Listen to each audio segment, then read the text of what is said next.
محمد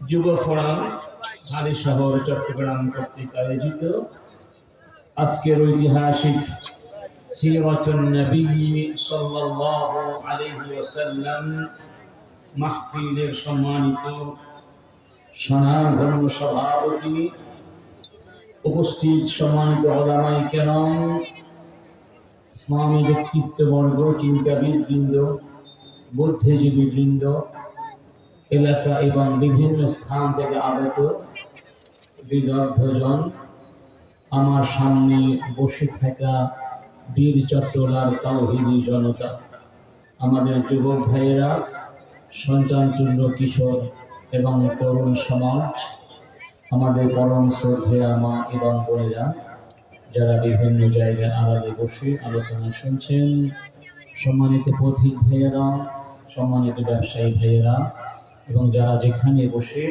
আজকের এই মাহফিলকে এনজয় করছেন, সবাইকে একসাথে আবারও ইসলামের সুমহান অভিবাদন জ্ঞাপন করছি। আশা করছি মন খুলে সবাই জবাব দেবেন। আসসালামু আলাইকুম ওয়া রাহমাতুল্লাহি ওয়া বারাকাতুহু। সবাই ভালো আছেন? আজকের এই কোরআনের মাহফিলে অংশগ্রহণ করতে পেরে কারা কারা খুশি? সবাই খুশি? এখানে আসার পেছনে কি কোনো পার্থিব জাগতিক লোভ লালসা কাজ করেছে, নাকি আল্লাহর সন্তুষ্টির জন্য আমরা এসেছি? কোরআন শুনতে এসেছি, ঠিক না? রাসূলের সিরাত নিয়ে আলোচনা শুনতে এসেছি। অতএব আমি সবার কাছে প্রত্যাশা করব, এমন কোনো আচরণ যেন আমরা না করি যে আচরণ থেকে প্রতীয়মান হতে পারে আমরা কোরআনকে উপেক্ষা করছি, হাদিসকে উপেক্ষা করছি। কারণ এটি খুব ভয়ানক বিষয়। উপেক্ষা যদি আমরা করে চলে যাই, তাহলে সওয়াবের পরিবর্তে জীবনের সমস্ত আমল বরবাদ হয়ে যেতে পারে। ঠিক না বেঠি? রব্বুল আলামিন বলছেন, وَإِذَا ذُكِرَ اللَّهُ وَحْدَهُ اشْمَأَزَّتْ قُلُوبُ الَّذِينَ لَا يُؤْمِنُونَ بِالْآخِرَةِ وَإِذَا ذُكِرَ الَّذِينَ مِن دُونِهِ إِذَا هُمْ يَسْتَبْشِرُونَ। পরকাল যারা বিশ্বাস করে না, জান্নাত জাহান্নামের বিশ্বাস যাদের মধ্যে নেই, আল্লাহর ভয় যাদের ভিতরে নেই, তাদের সামনে যখন কোরআনের কথা বলা হয়, আল্লাহর কথা বলা হয়, আল্লাহর জিকির করা হয়, তখন ওদের কাছে ভালো লাগে, ওদের বমির উদ্রেক হয়, ওরা সহিংসুল হয়ে যায়, সহ্য করতে পারে না। গায়ের মধ্যে কাটা বিঁধে যেভাবে মানুষ সহ্য করতে পারে না, কোরআনের কথা বললেও ওই লোকগুলো সহ্য করতে পারে। পক্ষান্তরে আমাকে যারা বিশ্বাস করে, আমাকে যারা ভালোবাসে, পরকাল যারা ভালোবাসে, ওরা কোরআনের কথা শুনতেই বরং পছন্দ করে। যেন কোরআনের মধ্যে এক অনন্ত জাদু আছে, অনন্ত পিপাসা আছে, যতই শোনে ততই শুনতে চায়। এক অতৃপ্ত স্বাদ নিয়ে কোরআন যেন আমাদের সামনে বারবার আত্মপ্রকাশ করে। সুবহানাল্লাহ। মক্কার মুশরিকরা অনুধাবন করেছিল ইসলামের যে অগ্রযাত্রা, এত বাধা প্রতিবন্ধক স্থাপন করার পরেও, এত জুলুম, এত নির্যাতন, এত নিপীড়ন সত্ত্বেও কিভাবে মুহাম্মদ তার সাথীদেরকে নিয়ে প্রতিদিন অগ্রযাত্রাকে অব্যাহত রেখেছেন। ইসলাম সামনে এগিয়ে চলছে, কিছুতেই তাদেরকে বাধা দেয়া যাচ্ছে। ঠিক বাংলাদেশের কথাই ধরুন, গত 16 বছর কিভাবে এখানে মাহফিল আপনারা করতে পেরেছেন? আমরা কি মন খুলে কথা বলতে পেরেছিলাম? যারা কে ভেবেছিল এই জমিন থেকে আল্লামা সাঈদীর মতো ব্যক্তিত্বদেরকে হেস করে দিলেই ইসলাম একেবারে উৎখাত হয়ে যাবে, উৎখাত হয়েছে। চেয়ে দেখো তোমরা, উৎখাত হয়নি। যে দেখো আজকে হাজার হাজার কোটি কোটি বাংলার মুসলমান ইসলামের জন্য পাগলের মতো কোরআন শুনতে ছুটে আসে। গলিতে গলিতে বাড়িতে রাস্তা ঘাটে এমন কোন জায়গা নেই এখন কোরআনের মাহফিল হচ্ছে না। ওরা বন্ধ করতে চেয়েছিল, আল্লাহ পাক এমন ভাবে খুলে দিয়েছেন যেখানে যাবেন সেখানেই শুধু কোরআনের ধ্বনি আকাশে বাতাসে প্রতিধ্বনিত হয়ে চলছে। আলহামদুলিল্লাহ। রব্বুল আলামিন বলছেন وقال الذين كفروا لا تسمعوا لهذا القرآن والغوا فيه لعلكم تغلبون। মক্কার মুশরিকরা বুঝতে পেরেছিল ইসলামের শক্তির রহস্য হলো আল কোরআন। এই কোরআন থেকে যদি জনগণকে বিচ্ছিন্ন করে দেয়া যায়, ডিটাচ করে দেয়া যায়, ইসলাম এমনিতেই একেবারে নুয়ে পড়বে, শুয়ে পড়বে, খতম হয়ে যাবে, শেষ হয়ে যাবে, নিঃশেষিত হয়ে যাবে। ইসলামের নাম গ্রন্থ পৃথিবীতে থাকবে না। সেই জন্য ওনারা ওদের সাথীদেরকে, অনুসরণকারীদেরকে, জনগণকে কোরআন থেকে বাধা দেওয়ার চেষ্টা করেছিল কিনা, আর বলতে কোরআন শুনতে দেবে না, তাহলেই তোমরা বিজয়ী হতে পারবে। আজকের পৃথিবীর মুশরিকরাও কাফেররাও ঠিক একই কাজ করছে, ঠিক না বেঠি? এই জন্য আল্লাহ পাক রাসূলকে বলছেন ওয়ালা তুতিউল কাফিরিনা ওয়াল মুনাফিকিন ওয়া দা'হুম ওয়া তাওয়াক্কাল আলাল্লাহ ওয়া কাফা বিল্লাহি ওয়াকিলা। রাসূল কাফেরদেরকে ভয় করবেন না, মুনাফিকদেরকে ভয় করবেন না, আমার উপরে তাওয়াক্কুল করুন, আমি যথেষ্ট, ইসলামের বিজয় আমি করে দেব। অতএব আমরা মুনাফিকদেরকে ভয় করি না, কাফেরদেরকে ভয় করি না, আমরা কোরআনের পথে আছি, মৃত্যু পর্যন্ত থাকবো। কারা কারা রাজি আছে? আল্লাহ তুমি কবুল করো। এই কোরআনের বিজয় সাধন করার জন্য মুহাম্মদ রাসূলুল্লাহ সাল্লাল্লাহু আলাইহি ওয়াসাল্লামকে দুনিয়ায় পাঠানো হয়েছিল। এজন্য তার জীবন ধারা ছিল কোরআন, কানা খুলুকুহু আল কোরআন। সেই জীবন ধারা একটি বিষয় নিয়ে আজকে একটু আলোচনা করব। রাসূল কারীম সাল্লাল্লাহু আলাইহি ওয়াসাল্লামের কয়েক গোছা দাড়ি বা চুল সাদা হয়ে গিয়েছিল। সাহাবীরা বললেন, ইয়া রাসূলুল্লাহ কদ আসরা ইলাইকা শাইবু, আপনি তো খুব দ্রুত বৃদ্ধ হয়ে যাচ্ছেন, দাড়ি চুলগুলো সাদা হয়ে যাচ্ছে।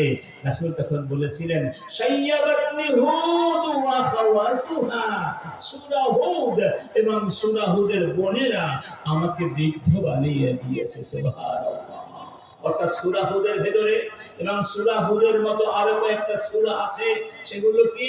সূরা আল ওয়াকিআ, সূরা আল মুরসালাত, সূরা আম্মা ইয়াতাসাআলুন, সূরা আন-নাবা এবং সূরা আত-তাকবীর, ইদা শামসু কুবিরাত।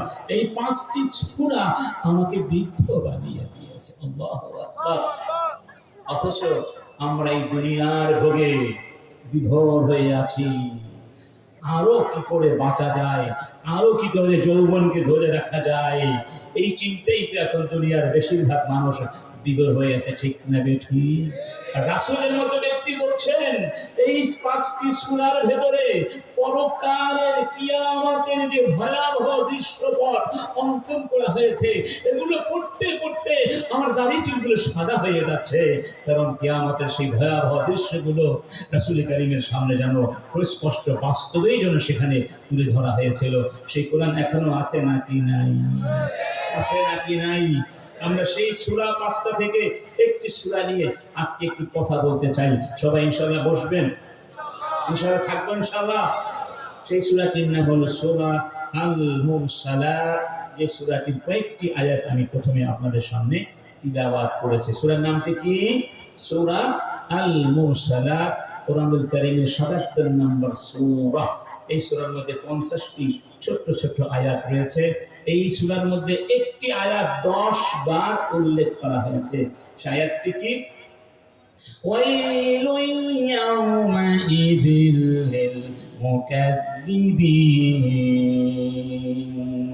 যারা মিথ্যে প্রতিপন্ন করতে চায় আমার দ্বীনকে, আমার কোরআনকে, আমার নিয়ামতকে, পরকালকে, আমার রাসূলকে, আমার দিয়ে গোটা জীবন বিধানকে যারা মিথ্যে প্রমাণিত করতে চায়, অবিশ্বাস করে, তাদের জন্য কঠিন শাস্তি এবং ধ্বংস অনিবার্য হয়ে আছে।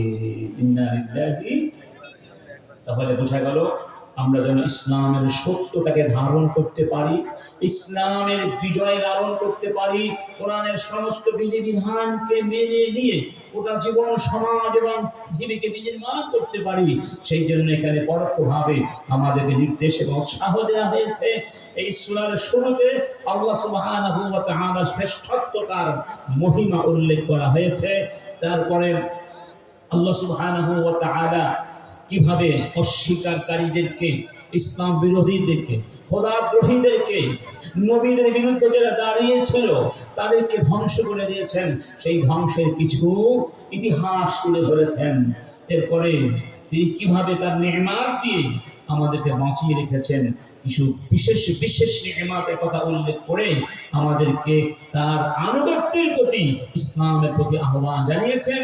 এবং যারা অস্বীকার করছে তাদেরকে পরোক্ষভাবে বা প্রত্যক্ষভাবে ভয়ানক ধমক এবং শাস্তির সতর্কবার্তা দিয়েছেন। অবিশ্বাসীদের জন্য কি অপেক্ষা করছে আর বিশ্বাসীদের জন্য কি অপেক্ষা করছে, পরকালের জীবনকে অগ্রাধিকার দিয়ে যারা পৃথিবীর জীবনকে বিনির্মাণ করবে তাদের জন্য কি অপেক্ষা করছে আল্লাহ পাকের অফুরন্ত নিয়ামত। এবং যারা পারলৌকিক জীবনকে ভুলে গিয়ে এই পৃথিবীকেই অগ্রাধিকার দিয়ে এই পৃথিবীর ভোগ বিলাসের মধ্যে, নাফরমানির মধ্যে আকণ্ঠ ডুবে যায়, তাদের জন্য কি কি ভয়ানক পরিণাম আল্লাহ পাক প্রস্তুত করে রেখেছেন, এই বিষয়গুলো এই সূরার পরতে পরতে উল্লেখ করে দেওয়া হয়েছে। বিশেষ করে জাহান্নামের যে স্মৃতিগুলো, যে চিত্রগুলো তুলে ধরা হয়েছে, কিয়ামতের যে চিত্রগুলো তুলে ধরা হয়েছে, যাদের মধ্যে বিবেক আছে, যাদের জাগ্রত বিবেক আছে, যাদের মধ্যে বোধ শক্তি আছে, যারা সত্যকে জানার চেষ্টা করেন, যাদের মধ্যে আল্লাহর ভয় আছে, তাদের কাছে মনে হবে এখন যেন কিয়ামত আপনার সামনে ভাসমান অবস্থায় আছে। এই সেই সূরা, যে সূরাটি বিশ্বনবী মুহাম্মদ সাল্লাল্লাহু আলাইহি ওয়াসাল্লাম তার জীবনের শেষ মাগরিবের নামাজে তিলাওয়াত করেছিলেন। মাগরিবের নামাজে, শেষ মাগরিবের নামাজে যেই সূরাটি তিলাওয়াত করেছিলেন সেই সূরাটি হলো সূরাতুল মুরসালাত। এটি মাক্কি সূরা, আয়াতগুলো ছোট্ট ছোট্ট। মাক্কি সূরার একটি বৈশিষ্ট্য হলো এই সূরার মধ্যে অলংকার খুব বেশি থাকে, কথা অল্প, ভাব অনেক বেশি। এই সূরাগুলোর মধ্যে বিশ্বাসকে, আকীদাকে প্রাধান্য দিয়ে আলোচনা করা হয়, যাতে করে মানুষের মধ্যে বিশ্বাস স্থিরতা লাভ করতে পারে। মক্কি সূরাগুলো কেন ছোট ছোট হয়, কেন অলংকার সমৃদ্ধ হয়, এর কিছু যৌক্তিকতাও ছিল। সেগুলো মক্কার মানুষগুলো ছিল একটু বেকার, যুদ্ধ করত, সামান্য টুটখাট ব্যবসা বাণিজ্য করে তারা জীবন ধারণ করত। বেশিরভাগ সময় তারা বেকার জীবন যাপন করত। কোনো কলকারখানা ছিল না, রাষ্ট্র ব্যবস্থা ছিল না, শিল্প কারখানা ছিল না, তো করবেটা কি? অলস মস্তিষ্ক শয়তানের কারখানা। তারা বসে বসে চা খেতে, গল্প করতো, মদ খেত, আর সেখানে বসে বসে কথা শিল্পে তারা পারঙ্গমতা অর্জন করত। কবিতা আর সাহিত্যের চর্চাই ছিল তাদের মৌলিক জীবনধারা। সাহিত্য চর্চা করতে করতে তারা সমগ্র পৃথিবীর ভেতরে এই সাহিত্যের নান্দনিকতায় এবং সাহিত্যের মানদণ্ডে সর্বোচ্চ শিখরে আরোহণ করতে সক্ষম হয়ে নিজেদেরকে শ্রেষ্ঠ মনে করে অহংকার করত যে আমাদের মতো সাহিত্য আর সাহিত্যের মধ্যে পৃথিবীতে আর কোনো জাতি নাই। কোরআনুল কারীম এসে এমন সাহিত্যিক নান্দনিকতা আর ফাসাহাতু ওয়াল বালাগা তাদের সামনে পেশ করে দিল। সকালে যখন সূর্য ওঠে তখন ক্যান্ডেল লাইট, মোমবাতির যেমন কোনো মূল্য থাকে না, নিষ্ফল হয়ে যায়।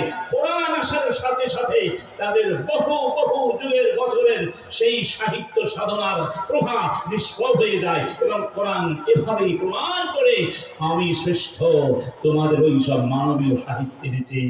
এজন্য আল্লাহ চ্যালেঞ্জ ছুড়ে দিয়ে বলেছিলেন, ওয়া ইন কুনতুম ফি রাইবিন মিম্মা নাযালনা আলা আবদিনা ফাতু বিসূরাতিন মিন মিথলিহি ওয়াদউ শুহাদাআকুম মিন দুনিল্লাহি ইন কুনতুম সাদিকিন। রব্বুল আলামিন এক পর্যায়ে চ্যালেঞ্জ ছুড়ে দিয়েছিলেন, আমার গোটা কোরআনের মতো তো পারবি না, যদি তোমাদের পক্ষে সম্ভব হয় এই কোরআনের সবচেয়ে ছোট্ট একটি সূরার মতো সূরা রচনা করে নিয়ে এসো। গোটা পৃথিবীর সবাইকে হায়ার করো, কবি, সাহিত্যিক, মনীষী, চিন্তাবিদ, তারপরে দেখো তোমরা করতে পারো কিনা। আজ পর্যন্ত ১,৫০০ বছর হয়ে গেছে, এরকম একটি সূরাও কি কেউ রচনা করতে পেরেছে? বাংলাদেশের এক কুলাঙ্গার সাংবাদিক আনিসুল হক, প্রথম আলোর সাংবাদিক, কোরআনের সূরা ফাতিহা, সূরা ওয়াত-তাহার বাংলা অনুবাদ অবলম্বন করে যে ব্যঙ্গাত্মক কবিতা কিংবা আজে বাজে কথা লিখে সহি রাজাকার নামে একটা বই বের করেছে, সেখানে কিভাবে সে কোরআনের এই অর্থকে অবলম্বন করে এক বিকৃত মস্তিষ্কের পরিচয় দিয়েছে, সেটা আপনারা সবাই জানেন না। কিন্তু আনিসুল হক কেন, গোটা আনিসুল হকের সমস্ত বাবারা ঐক্যবদ্ধ হয়ে কি কোরআনের মতো একটা সূরা, একটা আয়াত রচনা করতে পেরেছে? তারপরেও আমরা এই বিশাল মাহফিল থেকে দাবি করব, যেই আনিসুল হক এবং প্রথম আলো জ্ঞান কোরআন বিরোধী এই কাজ করেছে, অনতি বিলম্বে তাদেরকে শাস্তির ব্যবস্থা করে দিতে হবে। ১৬ বছর ফেসিবাদীরা কোরআন বিরোধী সব কাজ করে ছাড় পেয়েছে, কোরআনের বিরুদ্ধে লিখলেই তাকে রাষ্ট্রীয়ভাবে সম্মান না দেয়া হতো, পরোক্ষ প্রত্যক্ষ নানাভাবে, ঠিক না বেঠিক?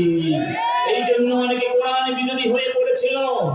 এই জন্য থাবা বাবা ইসলাম নিয়ে, নবীকে নিয়ে ভয়ঙ্কর কথাবার্তা লেখার পরেও আমাদের সেই স্বৈরাচারিণী তাকে বানিয়েছিল দ্বিতীয় মুক্তিযুদ্ধের প্রথম শহীদ, ঠিক না বেঠিক? তারা কোরআন বিরোধীদেরকে বানিয়েছিল শহীদ, এই জন্য আল্লাহর গজব তাদের উপরে পড়েছে। আল্লাহর কোরআনের সঙ্গে যারা বেয়াদবি করবে, আল্লাহর গজব থেকে কেউ রেহাই পাবে? কি বলেন, পাবে? ولا تحسبن الله غافلا عما يعمل الظالمون। তোমরা মনে করো না আমি আল্লাহ গাফেল অবস্থায় আছি, আমি সব দেখি, সব জানি। একটু অবকাশ দেই, ফাকুল্লান আখাযনা বিযানবি فمنهم من أرسلنا عليه حاصبا ومنهم من أخذته الصيحة ومنهم من خسفنا به الأرض ومنهم من أغرقنا وما كان الله ليظلمهم ولكن كانوا أنفسهم يظلمون। আমি পৃথিবীর বুকে অনেক জালিমদের খতম করে দিয়েছি, কাউকে আকাশ থেকে পাথর বৃষ্টি বর্ষণ করে শেষ করে দিয়েছি, আবার কাউকে বজ্রনিনাদ দিয়ে ধ্বংস করে দিয়েছি, কাউকে ভূমির নিচে ভূমি ধস দিয়ে শেষ করে দিয়েছি, কাউকে শরীর সমাধিস্থ করে ইতিহাস থেকে সরিয়ে দিয়েছি, আস্থা করে ফেলে দিয়েছি। আমি কাউকে জুলুম করিনি, তারাই তাদেরকে জুলুম করেছে। অতএব এই কোরআনের শ্রেষ্ঠত্বতার বিরুদ্ধে যারা ব্যঙ্গাত্মক আক্রমণ করবে, এই জমিনে তাদের কোনো ঠাঁই হবে। এবং সরকারের কাছে আমরা আবেদন দাবি করব, ইসলাম নিয়ে যদি কি ব্যঙ্গ করে, এই ব্যঙ্গাত্মক কার্যকলাপের জন্য, ধর্ম অবমাননার জন্য সর্বোচ্চ শাস্তি মৃত্যুদণ্ড রেখে আইন প্রণয়ন করতে হবে। ইসলাম নিয়ে কেউ ব্যঙ্গাত্মক আচরণ করতে না পারে, খেলাধুলা করতে না পারে, ইসলাম নিয়ে কাউকে খেলাধুলা করতে দেওয়া যাবে? যাই হোক, এই সূরা আল্লাহ পাক শুরু করেছেন কয়েকটি কসমের মাধ্যমে। এখানে 5টি বিষয়ের কসম করা হয়েছে। কয়েকটি বিষয়? এই পৃথিবীতে আল্লাহর কথা আছে, শ্রেষ্ঠ কোনো কথা আছে? তিনি তো কসম না করে বললেও সেই কথাই শ্রেষ্ঠ কথা। আল্লাহ পাকের কোরআনের একটা শব্দ যদি এক পাল্লায় দেওয়া হয়, আর গোটা পৃথিবীর সমস্ত মানুষের যে ইনসানের কথা আরেক পাল্লায় দেওয়া হয়, তার কথা দামি হবে। কোন তুলনা আছে? তিনি স্বয়ং কসম করে বলছেন, কি বলছেন? ওয়াল মুরসালাতি উরফা, ওই বায়ু প্রবাহের কসম, যে বায়ু প্রবাহ তোমাদের জন্য কল্যাণ বয়ে আনি। এই বাতাসের শক্তি কে দিয়েছেন?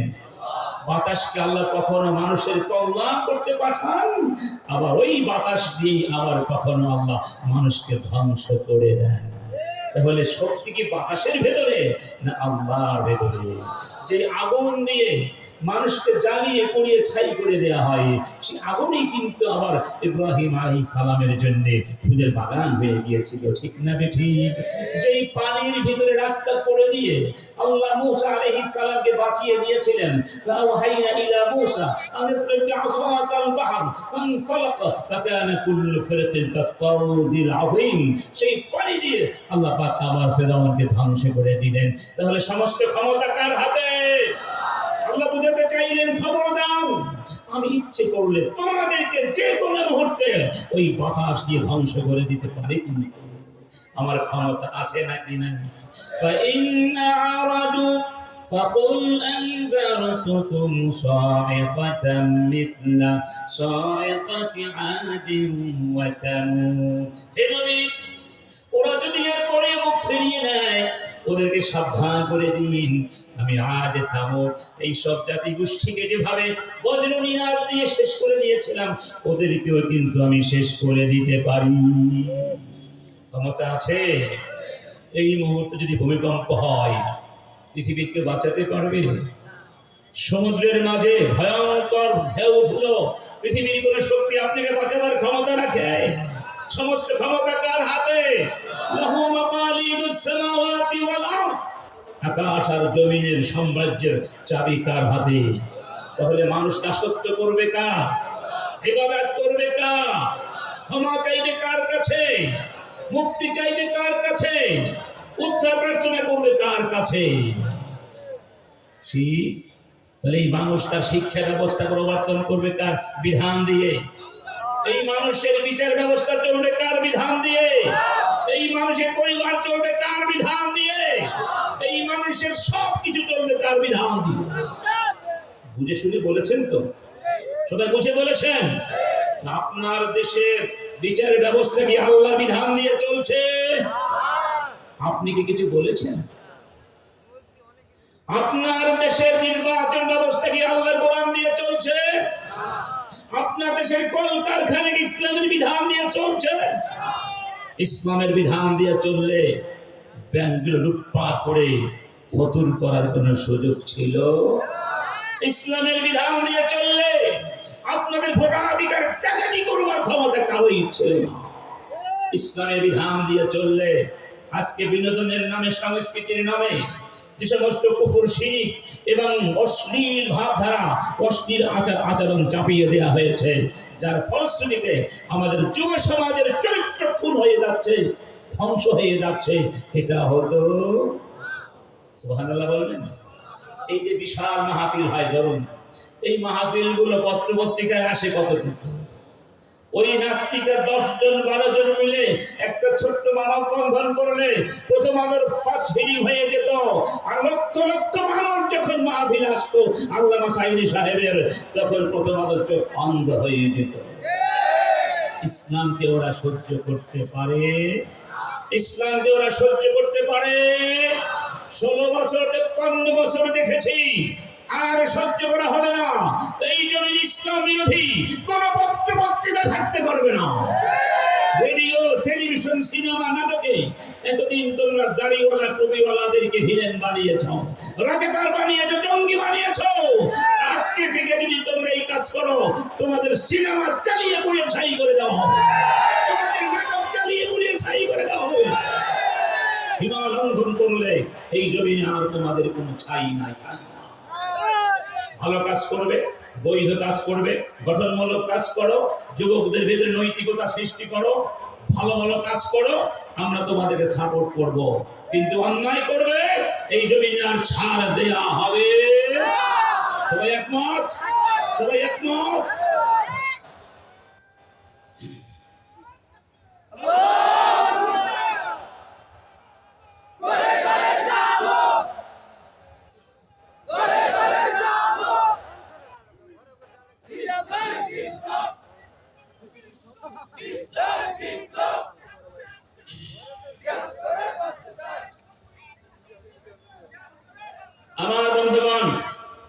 আল্লাহ পাঁচটি শপথ করেছেন একটা কথা বলার জন্য। কি বলার জন্য? একটা কথা বলার জন্য। এরপরে ওই কথাটিকে প্রতিষ্ঠা করবার জন্য আরো অনেকগুলো কথা বলেছেন। সময় কম, বেশি ব্যাখ্যা করার সুযোগ নেই। সেই পাঁচটি হলো, একটা বললাম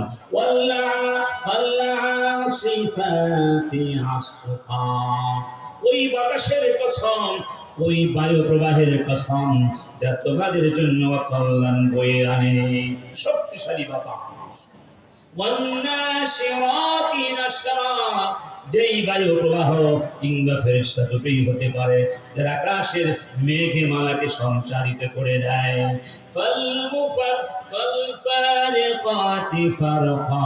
এই মেঘে মালাকে সঞ্চারিত করে বিভিন্ন জায়গায় ভাগ ভাগ করে দেয়, সেখান থেকে বৃষ্টি হয়, সেই বৃষ্টি থেকে আমরা রিজিক পাই। ঠিক না বেঠিক? রব্বুল আলামিন বলছেন, ওয়ামা আনজালাল্লাহু মির রিজকিন ফাআহইয়া বিহিল আরদা বা'দা মাউতিহা। আকাশ থেকে আমি রিজিক বর্ষণ করি, সেই রিজিক দিয়ে জমিনকে জীবিত করি। এখানে রিজিক মানে বৃষ্টি। সুবহানাল্লাহ। যদি বৃষ্টি না হয় এই পৃথিবী মরে যাবে, নিষ্পাপ হয়ে যাবে, উর্বরতা হারিয়ে যাবে। আমরা কি খাবো? টাকা খেয়ে কি বাঁচা যাবে? ঘর বাড়ি খেয়ে কি বাঁচা যাবে? আমরা যা খেয়ে জীবন ধারণ করি সব কোন জায়গা থেকে আসে? কোন জায়গা থেকে আসে? এই জমিনের ভিতরে এই উৎপাদন ক্ষমতা, উর্বরতা কে দিয়েছেন? সেই রবে রিজিক তুমি খাবে আর সিজদা করবে মূর্তিকে। সেই রবে রিজিক তুমি খাবে আর তুমি সিজদা করবে তোমার নেতা শেখ মুজিবকে। সিজদা হবে কার? ومن آياته الليل والنهار والشمس والقمر لا تسجدوا للشمس ولا للقمر واسجدوا لله الذي خلقهم إن كنتم إياه تعبدون। دين কার সৃষ্টি? রাত কার? সূর্য কার? চন্দ্র কার? অতএব ওই সূর্যকে সিজদা করো না, চাঁদকে সিজদা করো না, আমি আল্লাহকে সিজদা করো যিনি ওই সূর্য ওই চাঁদকে সৃষ্টি করেছেন। ইন্নাকুম ওয়া মা তা'বুদুন হাসাবু জাহান্নামা আনতুম লাহা ওয়ারিদুন। আল্লাহকে বাদ দিয়ে তোমরা যা কিছুর পূজা করবে সব কিছু সহ তোমাদেরকে জাহান্নামের মধ্যে আমি ফেলে দিব। সেই দিন কেউ তোমাদেরকে বাঁচাতে পারবে? শেখ হাসিনা বাঁচাতে পারবে? শেখ মুজিব বাঁচাতে পারবে? কোন নেতা বাঁচাতে পারবে না। যতই আফা আফা আফা আফা কাজ হবে না। আফা আফা আর আপা আপা জপমালা না বানিয়ে বলো আল্লাহ আল্লাহ আল্লাহ আল্লাহ, কাজে লাগবে। ঠিক না বেঠিক? عن ذكر الرحمن نقيض له شيطانا فهو له قرين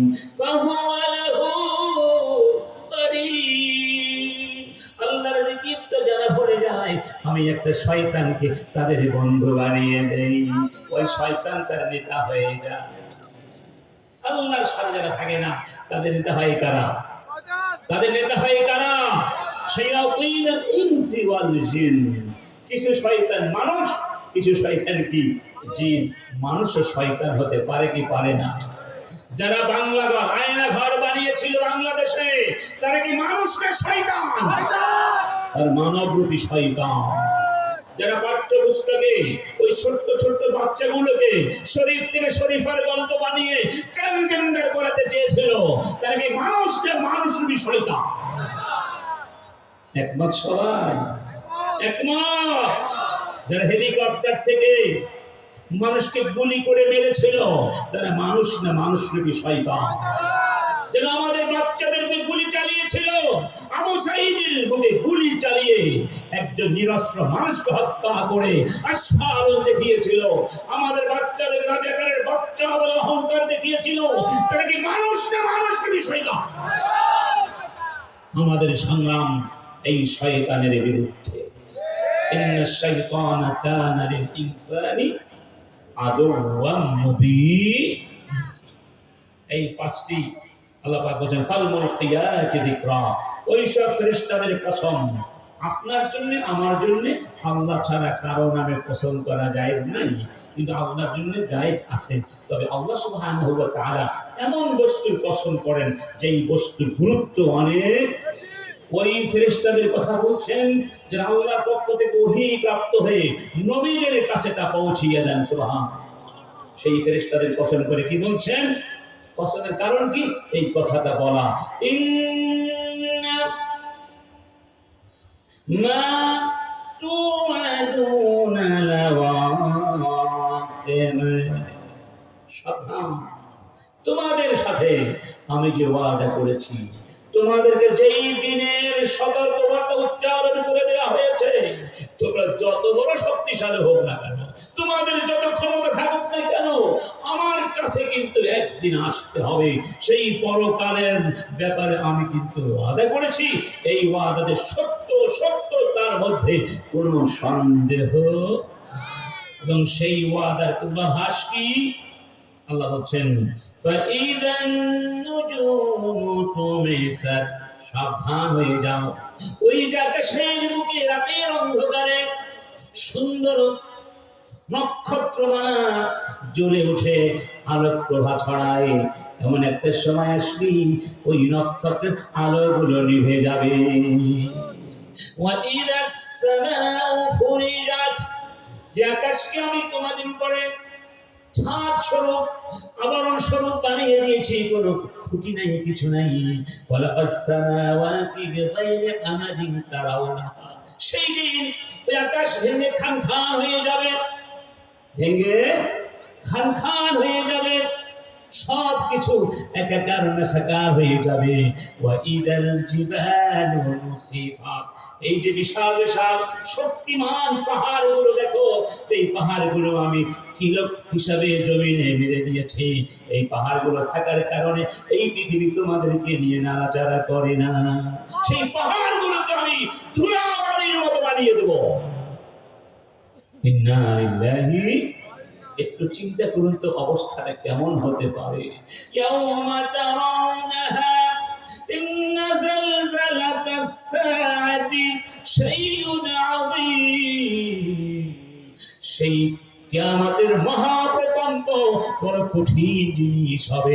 একটু তোমরা ভেবে দেখো, সেই চিত্র অঙ্কন করে আল্লাহ বলছেন ইয়াউমা তারাউনা তাযহালু কুল্লু মুরদিআতিন আম্মা আরদাআত ওয়া তাদউ কুল্লু যাতি হামলিন হামলাহা ওয়া তারান নাসা সুকারা ওয়া মা হুম বিসুকারা ولكن عذاب الله شديد।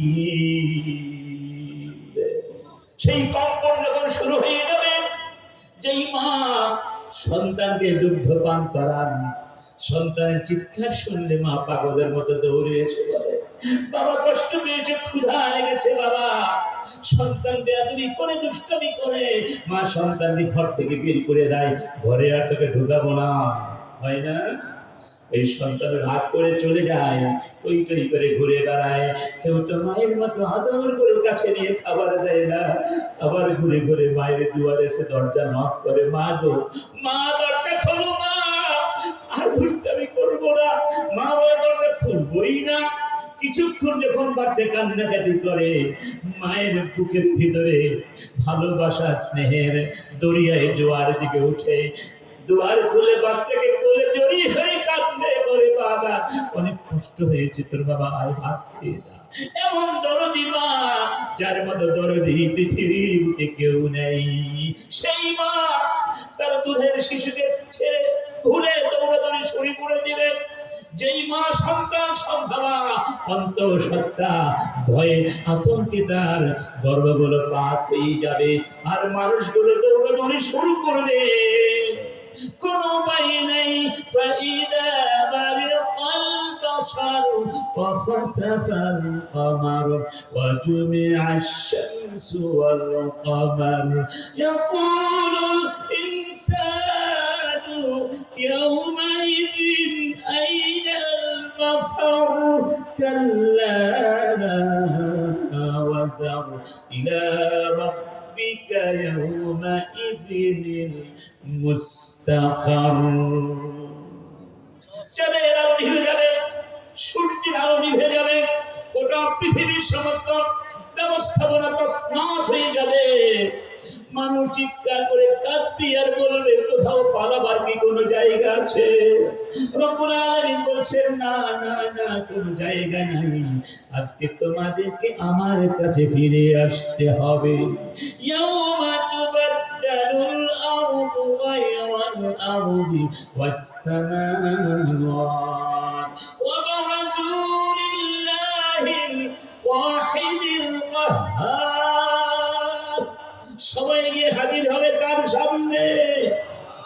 সেই হাজিরা দেওয়ার জন্য কি প্রস্তুতি আছে? রব্বুল আলামিনের পরে বলছেন, وَإِذَا الرُّسُلُ أُقِّتَتْ لِأَيِّ يَوْمٍ أُجِّلَتْ। সেই দিন সব নবীদেরকে হাজির করা হবে, উম্মতকেও হাজির করা হবে, জিজ্ঞেস করা হবে, উম্মত তোমার সাথে কেমন আচরণ করেছিল? নবী সেই দিন উম্মতের ব্যাপারে সাক্ষী হয়ে যাবে। সেই দিন যদি নবী আমাদের বিরুদ্ধে আল্লাহর দরবারে নালিশ করে বলে, ওয়াকালার রাসূল ইয়া রাব্বি ইন্না কওমি ইত্তাখাযু হাযাল কুরআনা মাহজুরা। হে আমার রব, আমি তো কোরআনকে রেখে এসেছিলাম উম্মতের কাছে আমানত স্বরূপ। আমার উম্মত কোরআনকে ছেড়ে দিয়েছিল, কোরআনকে উপেক্ষা ছুড়ে মেরেছিল, কোরআন তারা পড়ে নাই। এই পৃথিবীর বুকে সবচেয়ে মাজলুম হলো কোরআন। সবচেয়ে মাজলুম কি? মুসলমানের ঘরের মধ্যে কোরআন আছে, কিন্তু কবে পড়েছে তার অনেকেরই মনে নেই। অনেকেরই মনে নেই। স্কুলে যান, কলেজে যান, আমি অনেক কলেজে স্কুলে গিয়ে প্রথমে কোরআন খুঁজেছি। বেশিরভাগ স্কুল কলেজে বরং একটা তো পেয়েছি কিনা আমার মনে নাই। হারমোনিয়াম পেয়েছি, তবলা পেয়েছি, নৃত্যের আয়োজন উপাদান পেয়েছি, কিন্তু স্কুল কলেজে কোরআনের একটা মুসহাফ পাওয়া যায় না। অথচ ওই বিশ্ববিদ্যালয়ের কর্নারে, স্কুলের কর্নারে তারা আজে বাজে বই দিয়ে নাম দিয়েছে মুজিব কর্নার। ঠিক না বেঠি? যে মুজিব কর্নারে যত বই সরকার দিয়েছে এর 99.9% মিথ্যা কথা, সব বানোয়াট কথা। নিজেদের মান বাড়িকে হাসনা করে এই জাতিকে মিথ্যার উপরে তা ধোঁকা দিয়েছিল। আজকে থেকে আমরা ঘোষণা করতে চাই, বিশ্ববিদ্যালয়, কলেজ, শিক্ষা প্রতিষ্ঠানগুলোতে যত মুজিব কর্নার ছিল সব ভেঙে সিরাত কোরআন কর্নার করে ফেলো। প্রত্যেকটা প্রতিষ্ঠানে কোরআন চাই, হাদিস চাই। আমরা আমাদের বাচ্চাগুলোকে কাফের বানাতে চাই না, নাস্তিক বানাতে চাই না। বিনামূল্যে নাস্তিক বানাবার জন্য এত কষ্ট করে বাচ্চাগুলো লালন পালন করে তোমাদেরকে দিয়েছি। মাথার ঘাম পায়ে ফেলে খেয়ে না খেয়ে আমরা বাচ্চাগুলোকে নিয়ে কত স্বপ্ন দেখি, সেই স্বপ্ন ওরা চুরমার করে দিয়েছে। আমরা এই নতুন সরকারকে বলবো, ইসলাম বিরোধী যত কথাবার্তা পাঠ্যপুস্তকে ছিল, যত প্রবন্ধ গল্প ছিল, সবগুলো জাহান্নামে ফেলে দিন, পায়খানার মধ্যে ফেলে দিন। নতুন করে এই জাতিকে সাজাতে হবে। আমরা আর সেই আগের বাংলাদেশে যেতে চাই না। আমাদের বাচ্চাদের বুকের রক্তের উপরে দাঁড়িয়ে তাদেরকে অপমান করতে চাই না। তারা একটা নতুন বাংলাদেশের স্বপ্ন দেখেছিল, সেই নতুন বাংলাদেশ উপহার দিতে পারে কোরআন, কোরআন, কোরআন।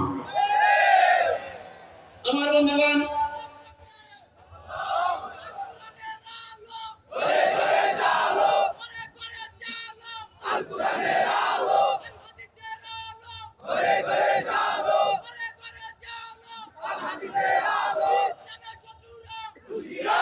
আল্লাহ সুবহানাহু ওয়া তাআলা কসম করে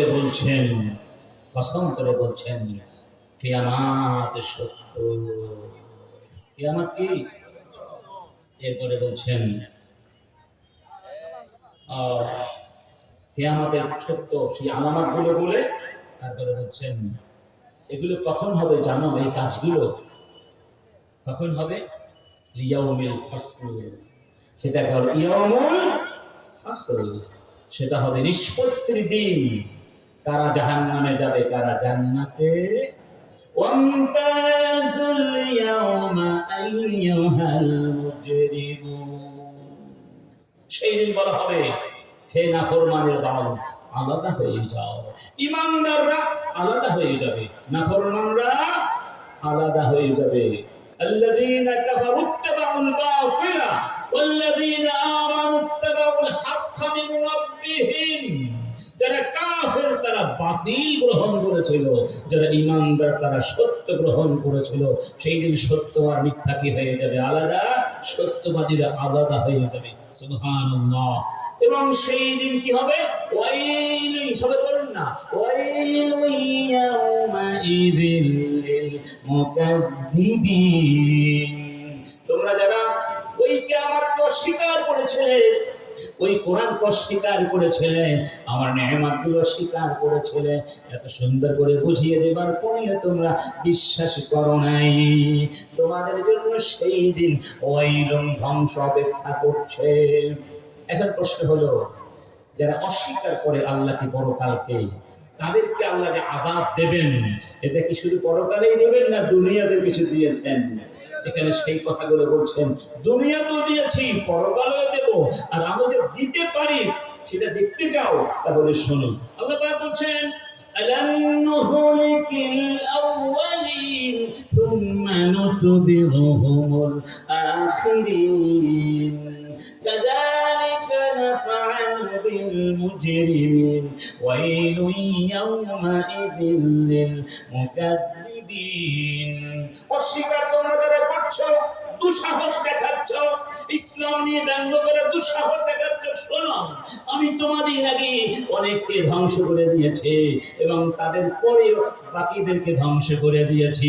তার মানে হলো, ওদেরকে যেভাবে ধ্বংস করেছি, আজকে সামুদকে, আরো অনেক গোত্রকে, তোমাদেরকে ওই অপরাধের কারণে ধ্বংস করে দিতে পারি কি পারি না? কি বলেন, পারি কি পারি না? আমি চাইলে ওয়াইন তাতাওয়াল্লাউ ইস্তাবদিল কওমান গায়রাকুম সুম্মা লা ইয়াকুনু আমসালাকুম। তোমরা যদি আমার পক্ষে না দাঁড়াও, তোমরা যদি আমার দ্বীনের বিজয়ের আন্দোলনে শামিল না হও, তোমরা যদি বিজয়ের মিছিলে না আসো, তোমরা যদি কোরআনের ঝান্ডা বহন করতে স্বীকৃতি জানাও, পশ্চাৎপদ হয়ে যাও, পেছন দেখিয়ে চলে যাও, আমি তোমাদেরকে জমিন থেকে সরিয়ে দিয়ে আরেকটা জাতি এনে তাদেরকে ক্ষমতায় বসিয়ে দিতে পারি। কি বলেন, পারেন না? 5 তারিখের আগে তারা কি ভেবেছিলেন এই সুন্দর গণভবন ছেড়ে চলে যেতে হবে? ভেবেছিল যেতে নাহি দিব হয় গণভবন, তবু ছেড়ে যেতে হয়। চলে গেছে না? চলে যাওয়া লাগতো না। যদি আল্লাহর জমিনে ফাসাদ সৃষ্টি না করত, ওরা যদি ধর্ষণ না করত, চাঁদাবাজি না করত, নিরীহ লোকদেরকে ধরে ধরে না পিটাতো, কোরআনকে জঙ্গিবাদী বই না বলতো, জিহাদকে জঙ্গিবাদ না বলতো, মসজিদ মাদ্রাসায় অন্যায়ভাবে ওদের বাহিনী